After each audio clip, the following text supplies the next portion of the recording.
اصل میں علی جو ہے نا محمد علی مرزا صاحب جو ہے ان جب یعنی کہ حدیث خلیفتین پہ ڈیبیٹ کر رہا تھا نا، انہوں نے سمجھا یہ کوئی غالی شیعہ ہے. انہوں نے بعد میں ویڈیوز بھی چڑھائی اور مجھے جو ہے نا ایک شیعہ کے طور پہ انہوں نے ریپرزینٹ کیا اور جو ہے نا اس پہ ویڈیو بھی بنائی.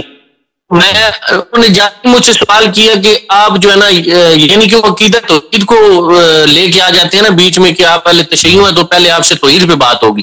میں نے اس حوالے سے ان کو کہا کہ میں بھائی جان میرا کوئی اہل تشیع سے کوئی تعلق نہیں ہے، میں جعلی مدد کو میں بھی آپ جیسے شیخ سمجھتا ہوں میں بھی سمجھتا ہوں، لیکن مجھے حدیث خلیفتین پہ جو ہے نا وہ سیٹسفائی کریں جس کے لیے آپ نے مجھے بلایا تاکہ موضوع ادھر ادھر نہ جائے، تاکہ جس موضوع پہ میں آپ سے بات کرنے آیا ہوں نا، کیونکہ میرے نزدیک میں نے محمد علی مرزا صاحب سے پہلے بھی میرے استاد محترم ہے، میں ان کو کال پہ کئی دفعہ کہا کہ مجھے اپنے جو بخاری شریف میں حدیث ہے کہ میری امت میں 12 خلفاء آئیں گے، تو وہ 12 خلفاء پورے کر کے دکھائیں مجھے. اہل سنت کے جو مطلب عقائد ہیں ان کے مطابق وہ 12 خلفاء کون کون سے ہیں مجھے ذرا پورے تو کر کے دیں.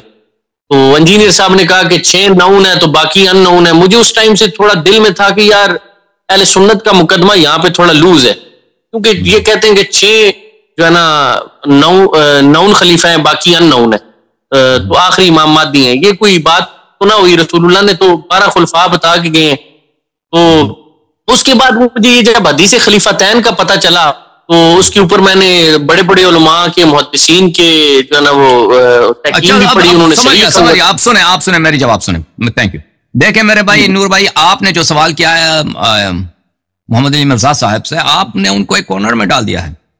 وہ شخص دیکھیں ان لوگوں سے ایسے سوال کرو نا تو یا تو ان کو اعتراف کرنا پڑے کہ ان کا پورا جو ہے سسٹم باطل ہے، پورا سسٹم باطل ہے، ان سے ہاتھ اٹھائیں.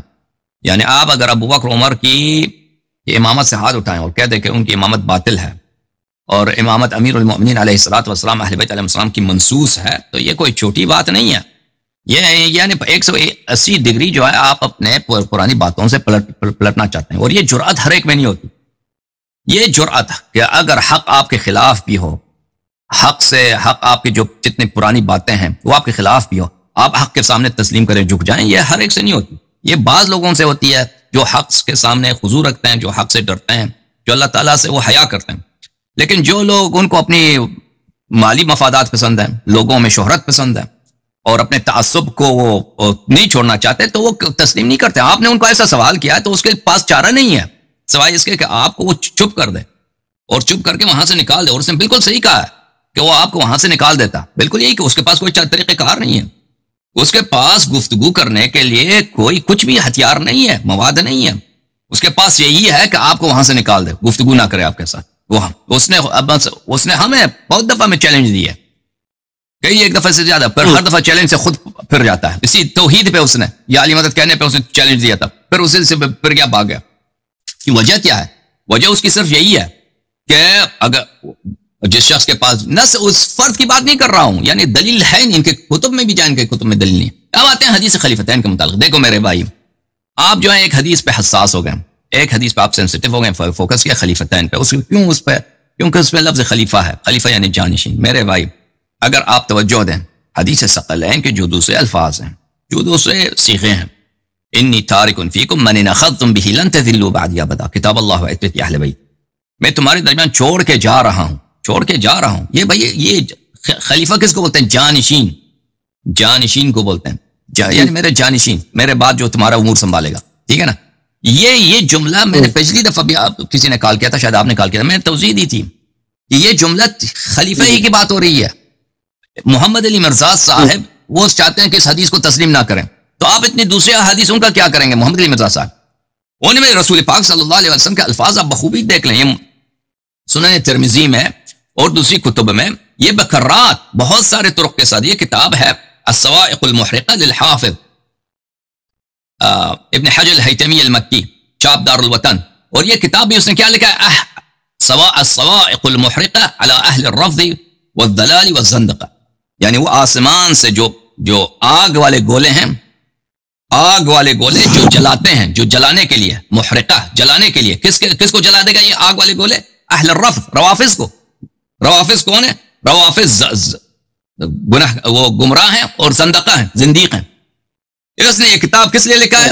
آگ کے گولے برسانے کے لیے کس پر؟ روافض پر، جو گمراہ ہیں اور جو زندیق ہیں. یعنی اتنا کٹر یہ جو ہے کیا ہے، شیعوں کے خلاف آدمی ہے. اس کے کتاب میں ملاحظہ فرمائی، یہ کتاب سے لکھا ہے شیعوں کے خلاف. یہاں پر آپ کو لے کے آتے ہیں حدیث ثقلین میں، وفی روایت صحیحہ انی تارک، یہ روایت صحیح ہے اور اس کے طرق بہت زیادہ ہیں، ابھی آپ کو بتاتے ہیں. انی تارک فیکم امرین، میں تمہارے درمیان چھوڑ کے جا رہا ہوں. عزیز آپ نور بھائی، آپ ایمان سے مجھے بتاؤ، ایک شخص اپنی موت کا خبر دے رہا ہے، کہتا ہے میں مر کے جا رہا ہوں، تمہارے درمیان چھوڑ کے جا رہا ہوں کہ اگر ان کی بات مانو تو تم کبھی گمراہ نہ ہو جاؤ. لفظ خلیفہ نہ بھی آئے نا جانشینی، یہ کیا جانشینی پہ دلالت نہیں کرتا؟ وہ بھی ایمانداری سے سوچو. نبی کریم صلی اللہ علیہ وسلم اپنی موت کا خبر دے رہے ہیں کہ میں مرنے والا ہوں اور میں تمہارے درمیان چھوڑ کے یہ تارکن کا کیا مطلب ہے؟ تارکن فیکم امرین. عزیزو، آپ لوگ انجینئر محمد علی مرزا اپنی جہالت کی وجہ سے خلیفتین کو وہ تسلیم نہیں کرنا چاہتا. تم کیا کرو گے؟ محمد علی مرزا، میں حدیث خلیفتین پہ بھی آ جاتا ہوں، لفظ خلیفتین والی حدیث پہ بھی آ جاتا ہوں، شریک پہ بھی آ جاتا ہوں، رکین پہ بھی آ جاتا ہوں. لیکن ایک منٹ میں یہ مقدمہ آپ کی خدمت میں پیش کرتا ہوں. تارکن فیکم کا کیا مطلب ہے؟ تارکن فیکم، میں تمہارے درمیان چھوڑ کے جا رہا ہوں. اپنی موت کی خبر دینے کے بعد وہ فرما رہے ہیں اچھا امرین، دو چیزیں، لن تذلوا ان اتبعتموہما، کہ اگر ان کی اتباع کرو گے تو کبھی گمراہ نہ ہو جاؤ گے. اچھا، یہ کتاب اللہ و اہل بیتی عطرتی، کتاب اللہ اور میرے اہل بیت میرے عطرت، کہ اگر ان کی اتباع کرو گے کبھی گمراہ نہ ہو جاؤ گے. یہ عزیزو، اگر یہاں پہ لفظ خلیفتین نہ بھی ہونا، یہ بہت واضح ہے امامت خلافت پر. وہ اپنی جہالت کی وجہ سے سمجھ رہا ہے کہ اس کو اعتراف نہیں کرنا چاہیے حدیث خلیفتین پہ. ملاحظہ فرمائیے، اس حدیث کو نقل کرنے کے بعد حافظ ابن حجر حیتمی مکی، جس نے یہ کتاب لکھا صواعق المحرقہ، آگ کے گولے برس رہے ہیں کس پر؟ شیعوں پر، جو شیعہ وہ جو رافضی ہیں، زندیق ہیں، گمراہ ہیں. اچھا، اس کتاب میں فَعْمَ عَلَمْ، جان لو ان الحدیث التمسک بذالک، ان لحدیث التمسک بذالک طرقا کثیرة وردت عن 29 صحابیا، 20 سے زیادہ، 20 سے زیادہ صحابہ سے یہ حدیث مروی ہے. تمسک کون سی تمسک؟ تمسک بالقرآن و بالعطرہ، قرآن اور عطرت. اس مقدمے کے بعد میرے بھائی اچھی طرح سے سن لو حدیث خلیفتین کے متعلق، سب دنیا والے سن لیں کہ تم کہاں سے کہتے ہو کہ شریک مدلس ہے، تم کیوں کہتے ہو کہ شریک مدلس ہے؟ پہلے اس کی تدلیس ثابت کرو. پھر جن لوگوں نے پچھلے کال کیا تھا، یا میں نے اپنی سپیچ میں اس کے متعلق میں نے بات کیا تھا شریک کے متعلق کہ شریک مدلس ہے، اس کو مفروغ عنہ لیتے ہو، اس کو ثابت، یعنی ایک ثابت ہے کہ شریک مدلس ہے. پھر اس کے بعد کہتے ہو کس نے تصریح نہیں کی. تم پہلے ثابت کرو کہ یہ مدلس ہے. کس نے کہا کہ یہ مدلس ہے؟ جن لوگوں نے اس کہا ہے کہ یہ مدلس ہے، ان کی دلیل کیا ہے؟ کیا وہ انہوں نے ان کو دیکھا ہے؟ جو شخص صدیوں کے بعد ہاں میں نے آپ کا ہی بیان سنا تھا، تو میں نے جا کے یہی دو چیزیں کی ریکوائرمنٹ کی تھی علی بھائی سے نا. میں نے کہا تھا ایک تو مدلس ثابت کریں اسے، اور دوسرا مجھے جو ہے نا یہ اصول بتائیں کہ یہ اصول کہاں لکھا ہوا ہے کہ ہر حدیث کا الگ سے سما ثابت کرنا. ان دونوں باتوں کا انہوں نے مجھے کوئی جواب نہیں دیا. بالکل آپ کی خدمت میں عرض یہی ہے کہ پہلے مدلس ہونا ثابت کریں. مدلس ہونا بھی ایسا قول ہو جس کا قول ہمارے نزدیک قبول ہو، کہ ایک شخص اس نے دیکھا ہے، اس کا شاگرد، وہ کہتا ہے یہ مدلس ہے آدمی. اگر صدیوں بعد ایک شخص آتا ہے کہتا ہے فلانی مدلس ہے، وہ یہ کس کے لیے حجت ہے؟ یہ کسی کے لیے حجت ہے عزیزو. اب دوسری بات ہے، یہ مدلس جو ہے، سب مدلس ایک درجے کے نہیں ہوتے. علماء جانتے ہیں اس بات کو، اہل حدیث جانتے ہیں، سب مدلس ایک درجے کے نہیں ہوتے. میں نے پچھلی کتاب تقریرات میں آپ کو دکھایا تعریف اہل التقدیس بمراتب الموصوفین بالتدلیس، یہ حافظ ابن حجر کی کتاب ہے. حافظ ابن حجر جو تہذیب التہذیب کا لکھنے والا ہے، جو فتح الباری کا لکھنے والا ہے، جو الاصابہ کا لکھنے والا ہے، جو تقریب التہذیب کا لکھنے والا ہے، اور احادیث کے پہچان میں اس کی کوئی ثانی نہیں ہے، اور رجال کی پہچان میں، رجال حدیث کی معرفت میں اس کی کوئی ثانی نہیں ہے. اور یہ شخص یہ کوئی رافضی بھی نہیں ہے، شیعوں کا کٹر دشمن ہے یہ شخص. یہ اس کتاب میں ہاں فرماؤ. معذرت کے ساتھ انہوں نے حجر اسقلانی کا تو کیا انہوں نے کہنا، وہ کہہ رہے ہیں امام ایسمی کوئی چیز نہیں ہے، تو حجر اسقلانی تو اس کا شاگرد ہوا نا. حیثمی بھلے نہیں، یہ اگر کوئی شخص کہہ دے کہ ابن حجر کچھ کوئی چیز نہیں ہے، حیثمی کو میں پہلے آپ کا الفاظ نہیں سنا. حیثمی ابن حجر کل کا آدمی نہیں ہے، اور حیثمی بھی کل کا آدمی نہیں ہے. ابن حجر وہ کہنا، ہاں ابن حجر دیکھیں، ابن حجر یہ 700 سال پہلے کی بات. ابن حجر جو ہے، ابن حجر معرفت احادیث میں یہ سب، اگر کوئی شخص کہہ دے کہ ابن حجر کی کوئی ویلیو نہیں ہے، دیکھیں وہ شخص نہایت ہی جاہل، نہایت ہی نادان ہے. تمام علماء جتنے ہیں حدیث کے محققین ہیں، چاہے وہ البانی صاحب ہوں، چاہے وہ اللہ آپ کا بھلا کرے اعظم گڑھ کے جو ہیں محدث ہیں، کیا نام ہے ان کا، حبیب الرحمن اعظمی صاحب، جو ابھی پرانے ابھی ہمارے زمانے میں جو بزرگ مشہور محدثین گزرے ہیں یہ ہوں، یا ان سے ہمارے دور میں ابھی فی الحال جو حدیث میں تحقیق کرنے والے لوگ ہیں، یا ہمارے پچھلے نسل میں جو لوگ گزرے ہیں، یا ان سے پچھلے نسل میں جو لوگ گزرے ہیں جنہوں نے حدیث پہ کتاب لکھی، یہ سب جانتے ہیں کہ یہ سب کے سب محتاج ہیں ابن حجر کے کتب کے، ابن حجر کے تصنیفات کے. ابن حجر کے تصنیفات اور کتب سے وہ شخص کہے گا اس کا فائدہ نہیں ہے جو ان پڑھ ہے، جو نہایت ہی جاہل ہے، جو نہیں جانتا، الف کو بے سے نہیں جانتا. اگر واقعاً وہی شخص یہ کہتا ہے میں سمجھا کہ اس نے کہا کہ یہ کل کا بندہ، اس نے تحقیر کی ہے کہ کوئی ابھی کوئی مؤلف ہوگا کراچی وغیرہ میں، اس کی بات کر رہے ہیں. تو یہ تو حیثمی مجمع الزوائد والے کی بات کر رہے ہیں، مجمع الزوائد والے حیثمی. جی میں نے مجمع الزوائد کا یہ حوالہ بھی دیا تھا جس میں انہوں نے اس کو جید لکھا ہے، اس کی سند کو نا خلیفتین والی روایت، تو انہوں نے کہا کہ ایسمی کل 700 سال پرانا ہے نا، تو پرانا عالم، تو آپ نے کیا پرانا عالم تھوڑی بتایا، یہ 700 سال پرانا ہے. میں آپ کی خدمت میں عرض کروں کہ اس کے جو ایسا شخص یوٹیوب میں آ کے جو کہتا ہے نا، وہ یوٹیوب میں اکثر لوگ ان کو نہیں پتا ہوتا، کالج کے لڑکے ہوتے ہیں یا عام مسلمان ہوتے ہیں جو پرچون کی دکان میں کام کرتے ہیں یا آفس میں کام کرتے ہیں، ان کو دینی علوم کا علم تو ہوتا نہیں، حدیث کا بھی نہیں ہوتا. ان کے لیے تو یہ بات ان کو متاثر کر سکتا ہے. لیکن جو شخص احادیث کے کتب سے معرفت رکھتا ہے، پتا ہے کہ جو شخص یہ جملہ کہتا ہے نا، اس کے منہ سے یہ جملہ نکلتا ہے، وہ نہایت ہی جاہل آدمی ہے، اس کو کچھ نہیں. اللہ یاری صاحب مجھے ایک اجازت دیں، میں نے آپ سے جو ہے نا ایک اور، انہوں نے اس کے جواب میں مجھے کہا کہ ابھی ریسنٹلی انہوں نے ویڈیو اپلوڈ کی ہے، اس میں کہتے ہیں ختم نبوت کا یہ تقاضا ہے کہ نبی علیہ السلام اپنے بعد کوئی خلیفہ نامزد نہ کریں. تو پھر وہ بخاری میں ایک حدیث ہے، اگر میں غلط نہ ہوں تو، کہ نبی علیہ السلام نے اپنے 12 جانشین یعنی کہ 12 خلفاء کا تو ذکر کیا ہے، وہ جانشین ہی نہ ہوئے جو رسول اللہ نے بتائے ہیں. بہرحال یہ جاہلانہ باتیں. ختم نبوت کا مطلب یہ ہے کہ ان کے بعد کوئی نبی نہیں آئے گا، یہ نہیں مطلب اس کا کوئی جانشین نہیں ہے. ان کا ابو بکر کو بھی یہ لوگ خود خلیفہ کہتے ہیں، یہ ان کا خلیفہ جانشین ہے، ٹھیک ہے نا. ہاں یہ دین میں میرے بھائی، دین میں بدعت لانا یہی ہے کہ ہم اپنے افکار سے کوئی بات جھوٹی بات بنا دینا، اس کو دین میں داخل کر دیں کہ ختم نبوت کا یہ معنی ہے. اب سب لوگ جانتے ہیں کہ ختم نبوت کا یہ معنی نہیں ہے، ختم نبوت کا یہ معنی نہیں ہے، اور نہ اس کا تقاضا یہ ہے کہ نبی صلی اللہ علیہ وسلم اپنے بعد کسی کو جانشین تعین نہ کرے.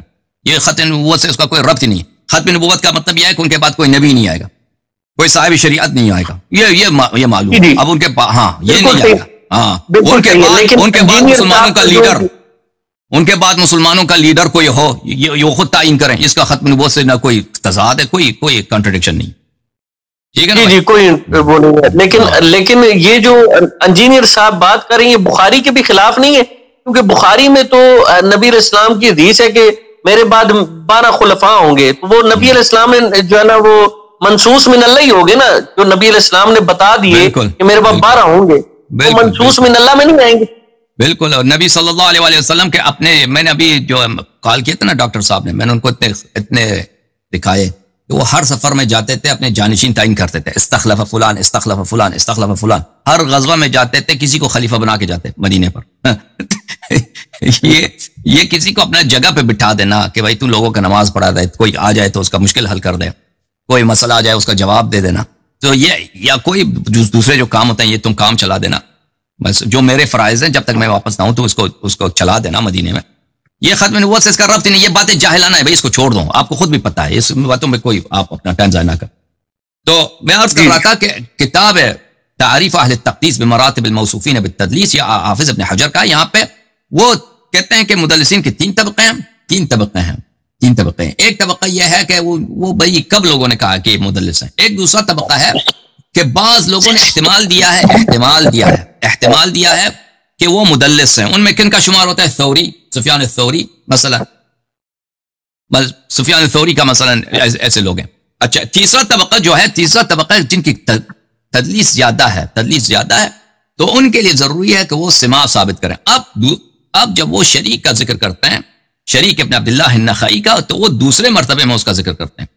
اچھا، اس میں جب ذکر کرتے ہیں وَكَانَ يَتَبَرَّأُ مِنَ التَّدْلِيسِ، کہتے ہیں کہ یہ ایسا شخص ہے، یہ جو تھا یہ خود تدلیس سے بری تھا، یہ تدلیس سے دوری اختیار کرتا تھا.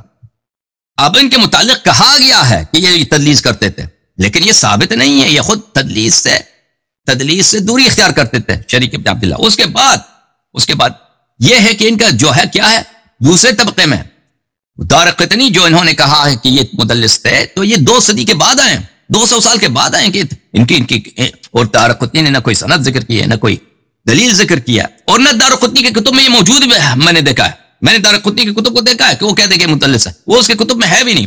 لیکن چلیں پھر بھی دارقطنی نے، حافظ ابو الحسن دارقطنی جو بغداد میں، وہاں پہ ایک محلہ تھا دارقطن، وہاں پہ کپاس بیچتے تھے لوگ، وہاں کا رہنے والا تھا، اس کو دارقطنی اسی لیے بولتے ہیں. تو یہ اگر اس نے کہا بھی کہ یہ مدلس ہے، تو پہلی بات ہے کہ اس کا جو تدلیس ہے، اس کا تدلیس جو ہے اگر ثابت بھی ہو تو تدلیس کا خفیف ہے، کم ہے. لذا اس کو سماع کہنے کی ضرورت نہیں کہ کہہ دے کہ ہر حدیث میں سماع کی تصریح کرے، ٹھیک ہے نا. دوسری بات ہے کہ یہ خود اس کا مدلس ہونا ثابت ہی نہیں ہے، پہلے تدلیس ثابت کرو پھر بولو.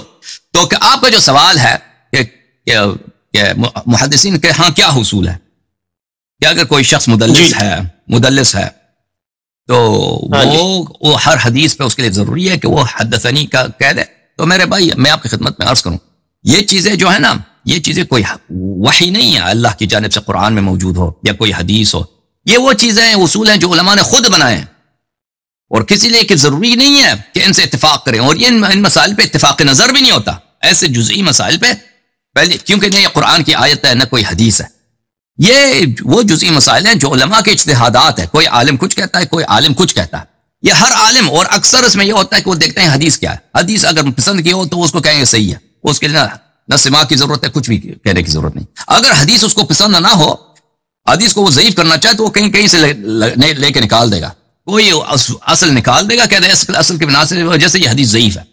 تو اصل مطلب یہ ہے میرے بھائی، یہ باتیں نہ قرآن میں نہ حدیث میں، یہ علماء کے اجتہادات ہیں، اور ان امور میں کوئی اجماع نہیں ہے کہ آپ کہتے ہیں کہ علماء کا کیا موقف ہے. بلکہ اگر آپ توجہ دیں، توجہ سے سنیں میری بات کو، کہ مدلس کون ہے؟ مدلس فراڈی کو بولتے ہیں، مدلس بولتے ہیں فراڈی کو، یعنی فراڈ کرتا ہے. کیونکہ پہلے